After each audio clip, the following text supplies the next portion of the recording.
Hey everyone, and welcome back to the Deep Dive. Today we're taking a deep dive into a topic that's got everyone in ophthalmology talking. Yeah. The FDA approval of the first ever treatments for geographic atrophy. Absolutely. Buckle up, because we're dissecting a recent article from the American Journal of Ophthalmology called Drug Approval for the Treatment of Geographic Atrophy: How We Got Here and Where We Need to Go. You can find the link to the full article in the show notes. It's definitely a landmark moment. For the first time, we've got not one, but TWO drugs specifically approved to tackle this challenging condition. Exactly. And that's huge GE for our patients who are facing the prospect of vision loss from GA. But here's the thing. These drugs are approved based on their ability to slow down GA expansion. Right. But they haven't shown a clear improvement in visual function. Yeah. So what does this mean for us as eye care professionals? That's what we're going to unpack today. And unpack we shall. It's a complex landscape, but this deep dive will give you the insights you need to confidently navigate it. You got it. But before we get into the nitty-gritty, let's do a super quick refresh on GA, just to make sure we're all on the same page. Okay, speed round. GA is the advanced form of dry, age-related macular degeneration. Right. And it's a real vision stealer. It causes progressive central vision loss because of the death of those crucial retinal pigment epithelial cells. The RPE. Yes, the RPE and photoreceptors. And as you know from your practice, this can seriously impact patients' quality of life, making it harder for them to read, drive, even recognize faces. It's a big deal. Absolutely. Right. And for years, all we could offer were lifestyle modifications and supplements. Not exactly a thrilling treatment plan, right? Yeah. But now with these two new FDA-approved drugs, we've got a whole new ballgame. Game on, so let's introduce the players. First up, we've got pegcetacoplan, which goes by the brand name Syfov. And in the other corner, we have avacincaptad pegol, better known as Izervay. Both of these drugs target the complement system, which plays a role in inflammation. Okay, let's break this down a bit. So the FDA approval of these drugs was based on their ability to slow down GA expansion as measured by changes in lesion size on fundus autofluorescence imaging. Right. That seems pretty straightforward, right? It does, and this approach isn't totally new. We've seen drugs approved based on anatomical outcomes, even without proven functional benefits in other areas of medicine.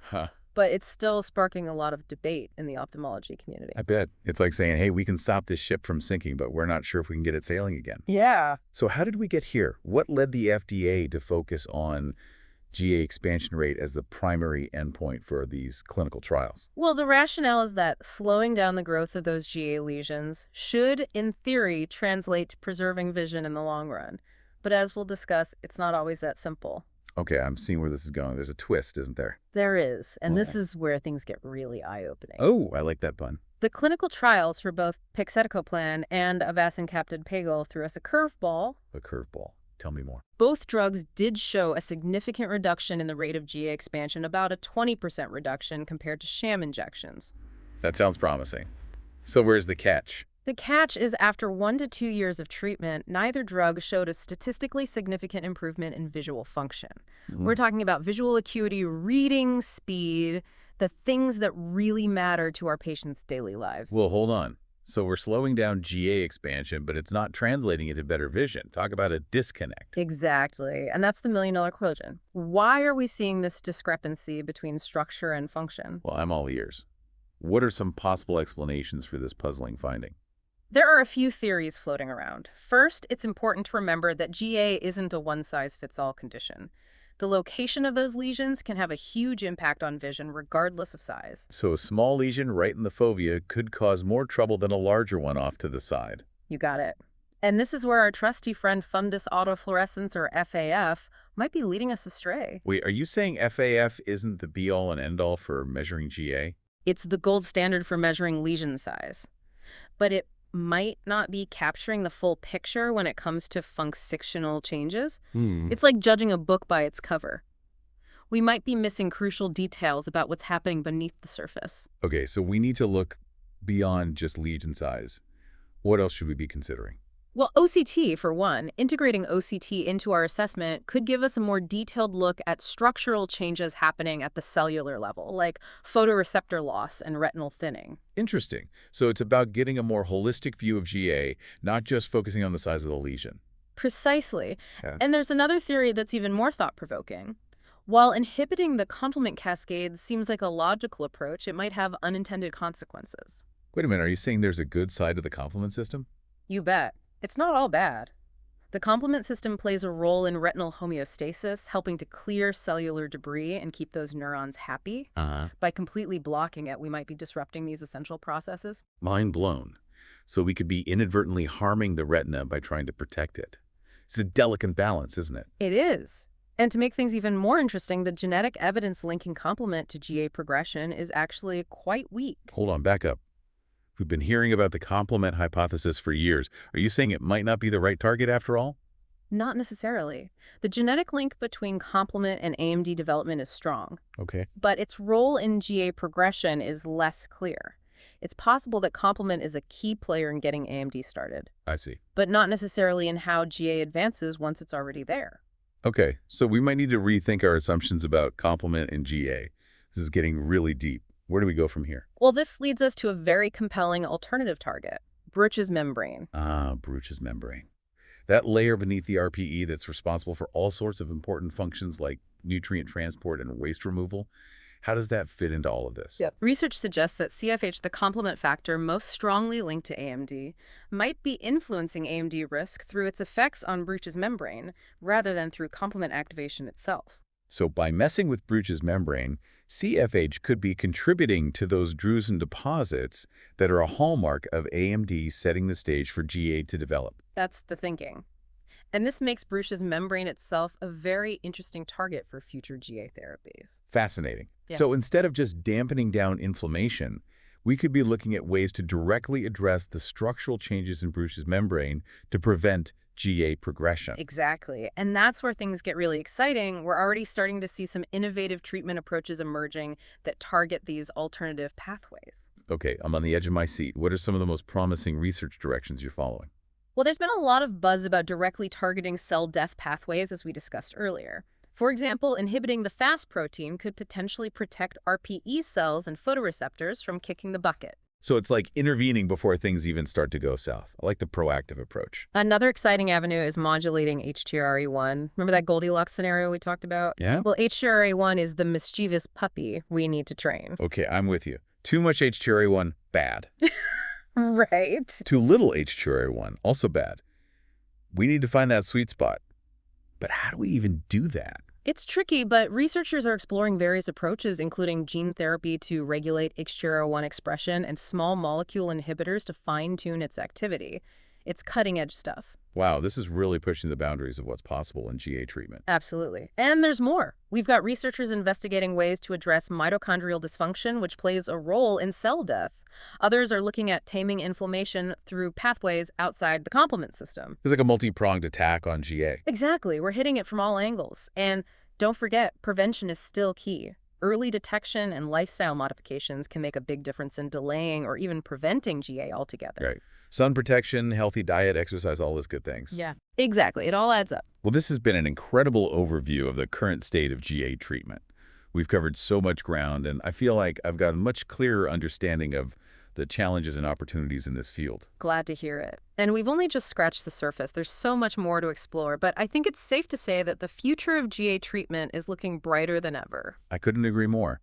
Now, before we move on, I want to remind our listeners that we've got a link to the full article from the American Journal of Ophthalmology in the show notes. Be sure to check it out for all the juicy details. And if you're enjoying this deep dive, be sure to hit that follow button and leave us a 5-star rating. It helps other eye care professionals like you find the show and stay up to date on the latest advancements in our field. All right, let's take a quick pause to gather our thoughts. We'll be back in a flash to delve even deeper into the complexities of GA treatment and explore what the future holds. Stay tuned. Welcome back to the Deep Dive, where we're knee-deep in the fascinating world of geographic atrophy treatments. In the last segment, we explored the landmark FDA approvals of those 2 new drugs Yes. and the unexpected findings of their clinical trials. Now let's shift our focus to something that's on all of our minds. Okay. How do we counsel our patients about these treatments given all the uncertainties? Yeah, it's definitely a tricky conversation.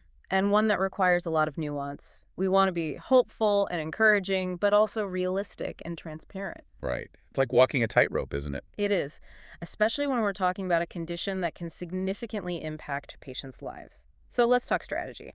What are some key points we should emphasize when discussing these new treatments with our patients? Okay. First and foremost, I think it's crucial to acknowledge the significance of slowing down GA progression. Okay. These drugs do work in that sense. We're not just throwing darts in the dark here. Right. It's not a cure, but it's a way to potentially preserve vision for longer. Exactly. And I always make sure to highlight that these are the first ever FDA-approved treatments for GA. That's a big deal. It is. It shows that research is progressing and we're finally starting to gain some traction against this challenging disease. It's like we've finally got a weapon in our arsenal after years of just trying to dodge the bullets. Exactly. But with any new weapon, there's a learning curve. Right. And that's where those clinical trial findings come in. Yeah. We need to be upfront with our patients about the fact that while these drugs can slow down GA expansion, they haven't yet shown a clear improvement in visual function. Right. And that can be tough for patients to hear. They're understandably hoping for a miracle cure. I know. And that's why it's so important to manage expectations. We need to emphasize that these drugs are not a quick fix. Right. They're part of a long-term management strategy, and it might take time to see any potential functional benefits. So it's about buying time, potentially slowing down the progression, and preserving vision for as long as possible. Precisely. And it's important to highlight that research is ongoing. We've got those long-term extension studies happening, like the GALE study for pegcetacoplan, which will give us more data on the potential for functional benefits down the line. Fingers crossed. But even if those benefits do emerge, we still need to address the elephant in the room. Oh. The treatment burden, monthly or even bi-monthly injections for an indefinite period. Yeah. That's a lot to ask of our patients. It is. And that's where shared decision-making becomes crucial. We need to have honest conversations with our patients about the pros and cons of these treatments, weighing the potential benefits against the commitment required and the potential risks. Right. It's not just about what we think is best. It's about what's best for the individual patient, taking into account their preferences, their lifestyle, their overall health. Absolutely. And let's not sugarcoat it. No. These drugs do come with some potential side effects. Okay, let's talk about the risks. What are some of the things we need to be aware of and discuss with our patients? Both pegcetacoplan and avacincaptad have been linked to some concerning adverse events, including ischemic optic neuropathy, retinal vasculitis, and even an increased risk of developing wet AMD. Wow, those are serious complications. Yeah. Definitely not something to take lightly. Exactly. And this further underscores the need for careful patient selection and vigilant monitoring. Yeah. We need to identify those patients who are most likely to benefit from these treatments while minimizing the risk of harm. It's a delicate balancing act, isn't it? Weighing the potential benefits against the potential risks. How do we even begin to approach that? Well, I think it starts with a thorough assessment of the patient's overall health, their ocular history, and the stage and location of their GA. Okay. We need to consider factors like their age, their comorbidities, their visual needs, and their willingness to commit to long-term treatment. So it's really about individualizing treatment plans, taking a holistic approach. Precisely. And throughout the treatment journey, communication is key. We need to stay informed about the latest research, be vigilant in our monitoring for any signs of side effects, and keep our patients engaged in the decision-making process. It's a true partnership, isn't it? Doctor and patient working together to navigate this complex landscape. It is. And while there's still a lot we don't know about GA and its treatment, I think it's important to convey a sense of hope to our patients. Research is progressing at an incredible pace, and we're learning more about this condition every day. Right. And who knows what breakthroughs might be just around the corner. Exactly. So while we acknowledge the uncertainties, let's also embrace the possibilities. This is an exciting time to be in ophthalmology, and I'm optimistic that we'll continue to make significant strides in our fight against GA. I share your optimism. This has been an incredibly insightful discussion, and I feel much better equipped to have those tough conversations with my patients. Glad to hear it. Knowledge is power, and the more we understand about GA and its treatment, the better we can serve our patients. Well said. Now, before we wrap up this segment, I want to remind our listeners to check out the full article from the American Journal of Ophthalmology in the show notes. It's a great resource for diving deeper into the topic. And don't forget to hit that follow button and leave us a 5-star rating if you're enjoying this deep dive. It helps other eye care professionals like you find the show and stay ahead of the curve. All right, let's take a quick break to refresh our coffee mugs and maybe do a few eye exercises. We'll be back in a jiffy to explore some fascinating alternative treatment avenues for GA and discuss what the future holds for this challenging condition. Stay tuned. Welcome back to the final part of our deep dive into geographic atrophy. We've covered those two new FDA-approved drugs, Yes. pegcetacoplan and avacincaptad pegol. We've talked about the clinical trials, the uncertainties, the challenges of patient counseling. But there's so much more to discuss, Right. especially when it comes to the future of GA treatment. And that's where things get really exciting. We're on the brink of a new era in GA treatment with research moving beyond just complement inhibition and exploring entirely new targets and approaches. Okay, I'm all ears.